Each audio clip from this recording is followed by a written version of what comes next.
Hello, welcome to my channel. I will, as ever, be reading you a short story based on 5 random words. They're no longer 1,000 words long, they tend to be a bit longer than that, which at least gives me a chance to have something more of an ending in some cases.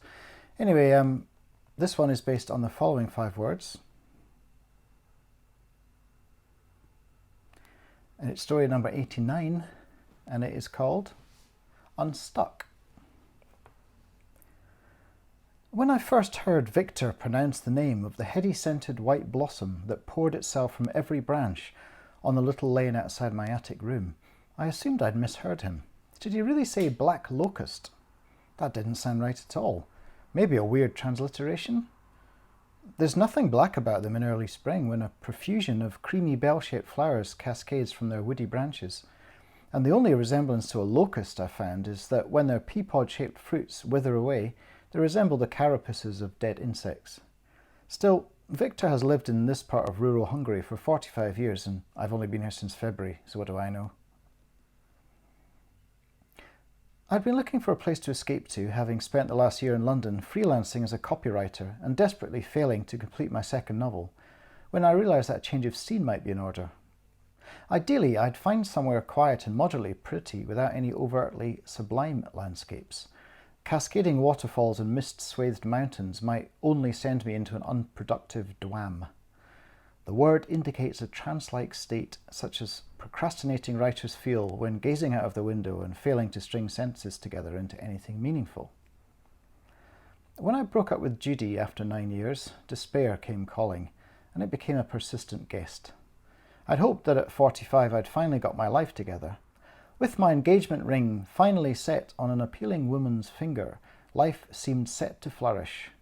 But a brief infidelity, mine, and many arguments later, that plan went the way of all my others. I was left with little more than a couple of freelance contracts, a tiny London bedsit, and several unpacked boxes of books, one of them containing 37 unsold copies of my first novel, The Conqueror. For a period of 6 months, therefore, I rented an attic space in the home of an elderly Hungarian translator and brewer of unreasonably strong palinka. Victor specifically wanted to lend his rustic accommodation to struggling writers, particularly ones who would help him with a plum harvest. I liked his honesty and the somewhat cliched notion of living in an attic in the great Hungarian plain while I tried to finish Cornucopia, my sophomore novel. It wasn't as if I had a publisher lined up or even an especially persistent agent, but I set myself a deadline of September the 15th for the first drafts, and things weren't going well.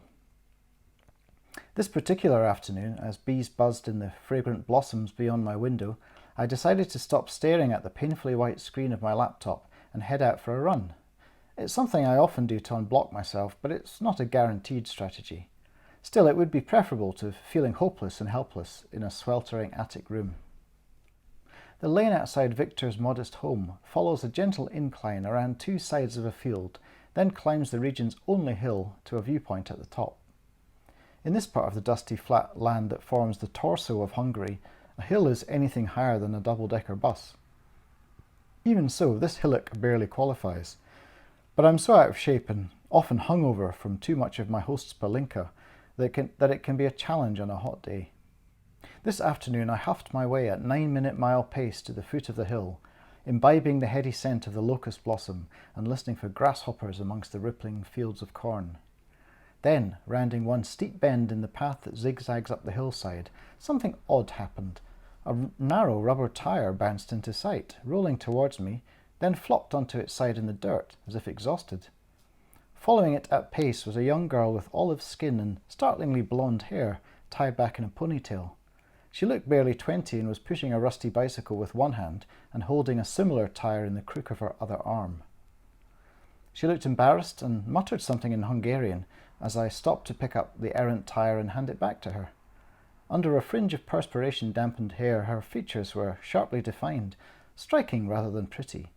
I puffed my usual disclaimer, "Box, nem beszélek magyarul." There's something weirdly ironic about saying you don't speak a language in that very language, and perhaps that's what made the girl laugh as she looped the second tyre over her arm again and resumed pushing the bicycle back down the hill. I had so many questions I wished I could have asked her, including why she didn't hang both tyres over the handlebars. The rest of the run was moderately painful but uneventful. After ascending the hill and enjoying a cool sprint through the forested far side, I looped back to the outskirts of the village where Victor's house stood. Perhaps this evening he'd give me a lift into the nearest town, Győr, in his run-down jalopy. I longed to see more people, the afternoon's brief moment of contact whetting my appetite for at least an attempt at conversation. A week later, I'd been making inchworm progress on the book. The tap of inspiration was dripping, even if I couldn't get it to flow with any regularity. In the early morning one Sunday, it rained heavily, an all too rare occurrence on the dusty, sun-baked plain. The air smelt deliciously fresh, and I couldn't resist going for a run again, past locust trees that seemed to drip with perfume. I felt as if their honey rose headiness might trip me up if I weren't careful, and my legs felt unusually leaden, even as my lungs drank in the negatively ionized air.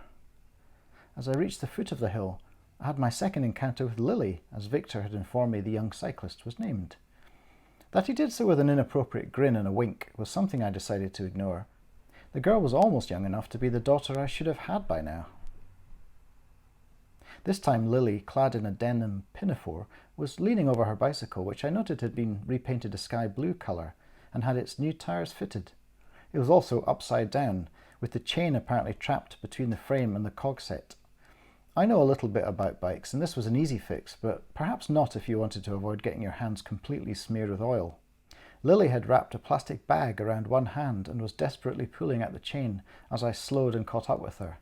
I cleared my throat, making her turn. To my delight, her frown gave way to a smile of recognition, and although I had no idea what she said in greeting, I offered a gruff "Zia" back.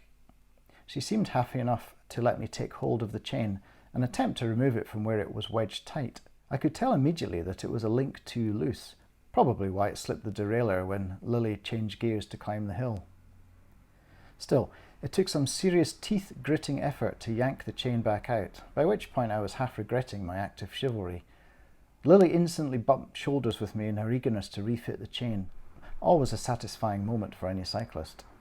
I helped her turn the bike back over, and she mounted and made sure she was in the right gear. I wasn't sure if I should let her go first, running the risk of us having an embarrassing semi-race to the top of the hill, but then Lily turned the bike round and prepared to head back to the village. Before she did, though, she reached into a pocket on the front of her dress and produced a bright red apple, handing it to me.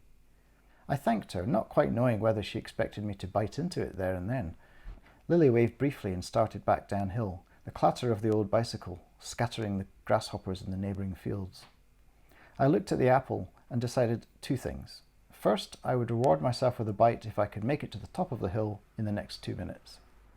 Secondly, Lily was the perfect answer to the dilemma my protagonist was facing. I knew exactly which scene to insert her into and how that would trigger Adam to finally call his estranged daughter.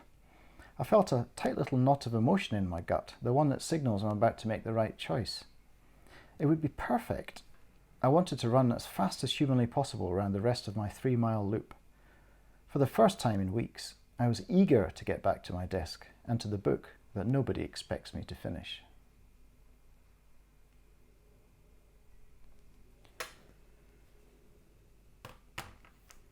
Thank you. So that story is set in a part of the world that I have run through, the Great Hungarian Plain on the way to Győr, not too far from the Danube, but sort of slightly more south, I believe, probably. Very dry, those locust trees are everywhere, and they smell absolutely lovely, but in a slightly crazily intoxicating way. So, and especially in the evening as the sun's beginning to go down. Apparently they're native to America as well. They're quite, well, no, I don't know if they're native. I think they might be described as an invasive species, but you can eat the flowers, but the bark and leaves are very poisonous. Anyway, I hope you enjoyed that story and a hint of horticulture, and I'll see you again with another story very soon. Bye-bye.